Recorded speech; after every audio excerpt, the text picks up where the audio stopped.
반갑습니다. 김가경입니다. 9급 하프 모의고사 수업에 앞서서 오늘 수업의 방향과 목적에 대해서 간략하게 말씀드리려고 해요. 서브타이틀을 보면 어려워지고 있는 공무원 영어 시험에 대한 완벽한 대비라고 되어져 있는데요. 우리가 주목해서 봐야 될 부분은 어려워지고 있는 이에요. 저 부분은 누군가의 예측이 아니라 사실입니다. 기출 문제를 여러분들이 몇 년 거를 다운받아서 한번 풀어보시면 저 부분은 사실이에요. 그런데 우리는 기출을 바탕으로 해서 그 정도의 실력을 가지고 대비를 하고 시험을 보러 가요. 그러면 우리가 생각했던 것보다는 조금 아쉬운 결과를 가져올 수 있게 되는데 그러한 부분들을 미리 같이 연습해보고 대비하고자 하프 모의고사를 계획했어요. 자, 오늘 오리엔테이션을 통해서 하프 모의고사를 해야 하는 이유랑 전략과 자료에 대해서 간략하게 말씀을 드릴 건데요. 첫 번째로 하프 모의고사를 해야 되는 이유예요. 1번 실전 시간 관리라고 되어져 있는데 여러분들 대부분 어때요? 모의고사를 보면 편안하게 시간 안에 풀고 고득점도 받아요. 근데 현실 시험에 가서 보면 한두 개씩 더 실수를 한다던가 한두 개씩 문제를 풀지 못하게 되는 경우가 있죠.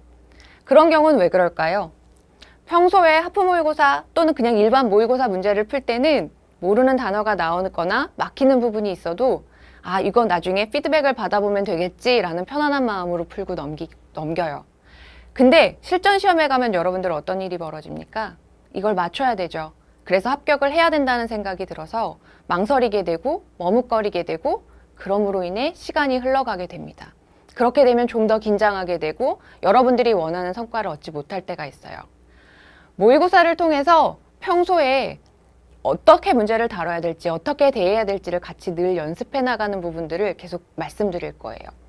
또 2번, 약점 체크와 보완이라고 되어 있는데 영역별로 부족한 부분에 맞춰서 문제 수를 늘린다던가 학습 시간을 늘린다던가 하는 부분들이 우리가 약점을 보완하기 위해서 갖는 아주 흔한 방법이에요. 그런데 제가 직접 문제를 내요. 제가 직접 문제를 내고 출제한 의도에 대해서 말씀을 드릴 거예요. 이 문제를 풀었을 때 이 부분을 알고 풀었는지 모르고 풀었는지에 대해서 물을 거예요. 그럼 여러분들은 하프 모의고사를 통해서 뭐가 드러나게 돼요? 여러분들의 약점을 확인해 볼 수가 있어요. 저는 그 부분을 어떻게 보완하라고 말씀을 드릴 거예요. 이 부분은 예를 들어 문법에서 어느 부분을 다루고 있는 건데 기억이 나지 않았으면 어떤 부분을 좀 더 봐야 합니다. 이것은 문법에서 어떤 부분을 다루고 있었는데 여러분들이 그걸 미처 알지 못했던 것 같습니다. 라든지 독해에서 이러한 전략을 가지고 풀어야 하는데 그냥 막연히 읽고 푸셨던 것 같습니다. 라는 보완점을 드려요. 그러면 그 부분을 매일매일 체크해서 본인이 어디에서 가장 취약한 부분이 있는지를 찾아내실 수가 있어요. 자, 실전 실력 100% 발휘라고 하는 부분은 이 부분의 종합편이에요. 다시 말씀드리면 모의고사를 100점을 받아도 실전에서 긴장하면 긴장이라는 건 아까 처음에 말씀드렸던 부분이에요. 이걸 내가 다 맞춰야지.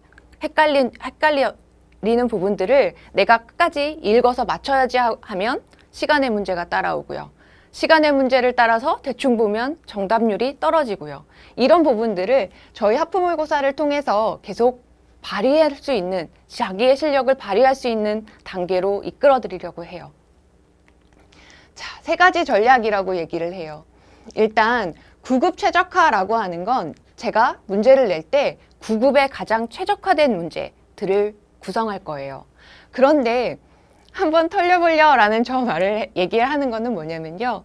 갑자기 내가 준비했던 것보다 더 어려워지면 어떡하지? 심지어는 어려워질 거라고 예측했는데 그거보다 더 어려워지면 어떡할 건데? 라고 하는 부분인데요. 진짜 자신의 실력을 향상시키는 블랙 레벨이라고 하는 레벨 차를 좀 둔 고난도 문제들을 다룰 거예요.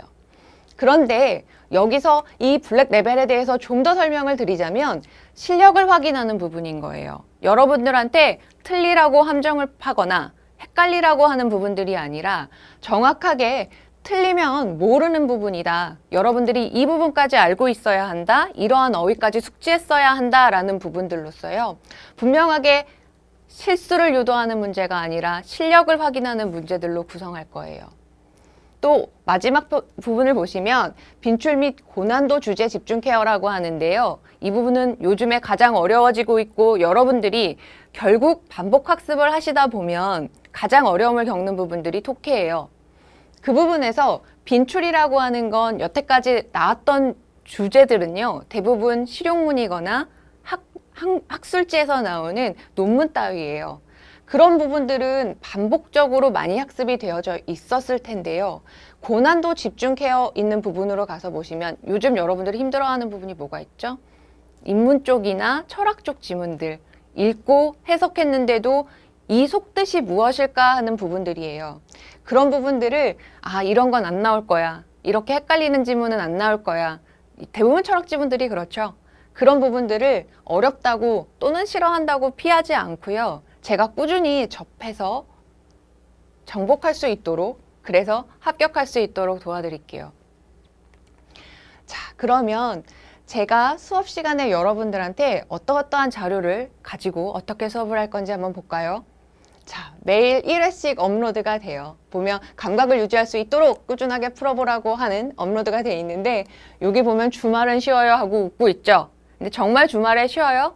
아니요, 정말 주말에 쉬지 않아요. 여러분들은 월요일부터 금요일까지 받았던 자료들을 가지고 다시 한번 그걸 자기 것으로 만드는 피드백 과정을 거칠 거고요. 저는 그럼 쉬어요? 아니요, 저도 안 쉬어요. 저는 그 다음 대비를 위해서 그때 열심히 자료를 만들고 있을 거예요. 어쨌든 우리는 월요일부터 금요일까지 하루에 하나씩을 풀어나갈 거예요. 시험지와 해설지를 드려요. 시험지를 가지고 문제를 풀어보고 저랑 같이 수업을 해나가고, 그리고 난 다음에 나중에 혹시라도 헷갈리는 부분이 있었을 때 그것을 다시 찾아볼 수 있는 해설지, 그죠? 피땀 흘려 만든 문제지와 자세한 해설이라고 되어져 있는데 이런 부분들을 같이 드립니다. 자, 제가 제일 강조하고 싶은 부분은 여기에요. 내 손으로 만드는 단어장이라고 하는데, 저는 고난이도 어휘는 물론 동의어까지 한 번에 정리해드리는 단어장을 드릴 거예요. 보면 매일매일 공부해야 될 분량을 나눠서 드려요. 어휘에 대한 부분들은 영어 공부를 하는 사람들에게 항상 목말라 하는 부분이죠. 선생님이 단어장만 가지고 될까요? 다른 것을 하려면 무엇을 더 해야 될까요? 라고 하는데요. 제가 수업에 기본적으로 포인트가 되는 어휘들을 정리하고 그것에 대해서 동의어까지 같이 꼼꼼하게 정리해 드릴 거예요. 그 부분만 봐도 여러분들이 더 이상 자료에 목말라 하지 않을 거예요. 네, 저는 수업을 위해서 이런 자료를 가지고 이런 준비를 해서 여러분들하고 수업을 해나갈 생각입니다. 네, 수업 시간에 만날게요. 감사합니다.